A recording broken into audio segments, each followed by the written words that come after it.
Hi, my name is Adrena Anzaldua, and I am a spiritual healer. And I'm also someone who is extremely pragmatic. And so, what you're going to find here in today's video is understanding the differences between therapy and spiritual healing. I'm specifically going to be talking about somatic spiritual healing today, only because that is my specialty. But why this is so important is that oftentimes, whenever we are on our healing path or healing journey, we are, in a sense, bombarded with a lot of different options or resources. And then it's really important for us to be able to understand or discern what modality is going to serve us best in that moment of our life. So here we have therapy. Now, don't get me wrong. I absolutely love therapy. I went to therapy for, I think, over 10 years, almost on a weekly basis, really because it was necessary. So I am 100% for therapy.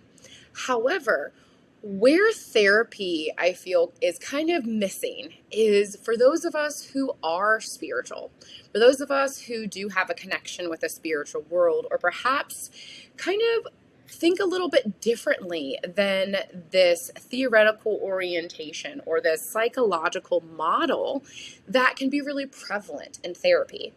So then what happens is that the spiritual side of us, especially for those intuitives and those empaths, it then gets invalidated. So it's really important to understand that if we are needing spiritual help, if we have spiritual issues, then it's going to make the most sense to go to someone who has that specialty. So if you're kind of wondering, do I need to work with a therapist right now, or do I need to work with a spiritual healer?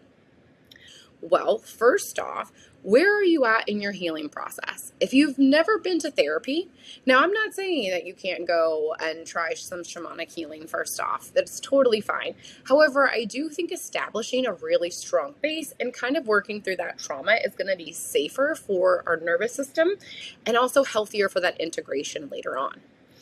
And what I also want to distinguish is the difference between the focuses for therapy and spiritual healing. And this is really, really important. And once I understood this, it kind of helped me kind of understand things a little bit better. So I hope it does for you as well. Therapy is going to be really, really great for addressing the ages of, let's say, around like 3 to 4. We're talking about verbal ages, okay? So not in that toddler stage, to all the way up into present day, right? Now, we can also argue or talk about how it also extends past to the present day. So like I said, perhaps existential theory or the theoretical orientations that are kind of open up to perhaps like the end of life and maybe what happens after life. But here's the thing, a spiritual healer is also going to be able to help with that area. However, a spiritual healer is going to be taking a different approach. So imagine a spiritual healer kind of taking a step back and kind of seeing a larger picture here. Okay, so we have therapy, we're looking at like maybe 4 to current age to death, okay?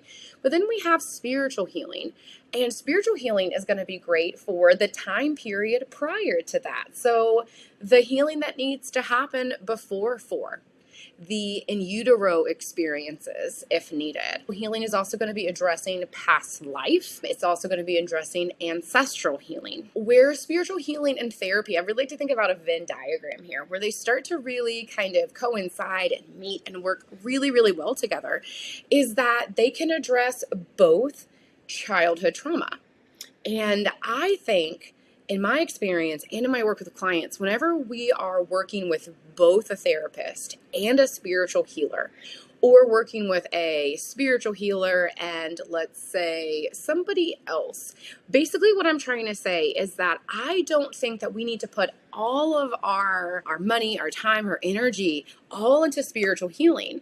And I know that might seem really contradictory for me as a spiritual healer to say that, but if we are only focused on the spiritual side of things, then we are losing out on the human things that might actually need to be addressed through therapy first, such as childhood trauma.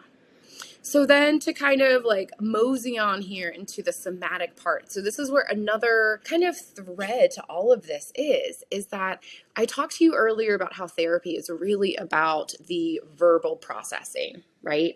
So thoughts to words. But what about the body? And very recently and very gratefully and fortunately, we have access and we have resources to what is called more of that somatic or holistic approach to looking at our bodies, our minds, and our spirits, which is understanding that our bodies is what is holding on to the trauma.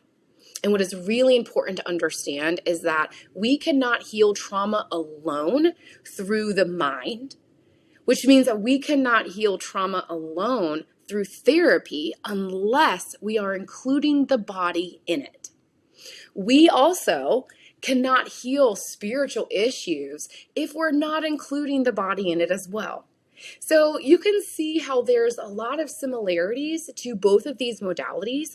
And like I said, I really love that Venn diagram. I love the idea that both of these in combination are so important and it can really help us on our healing process.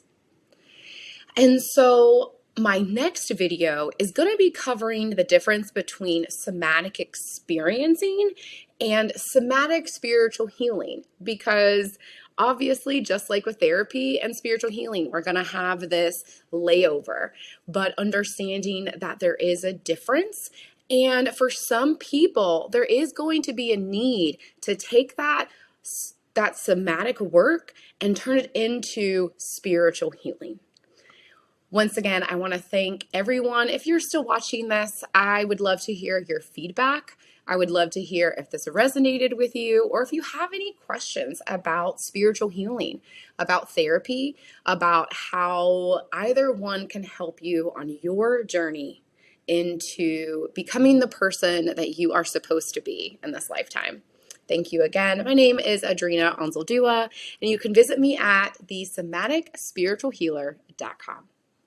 Thank you.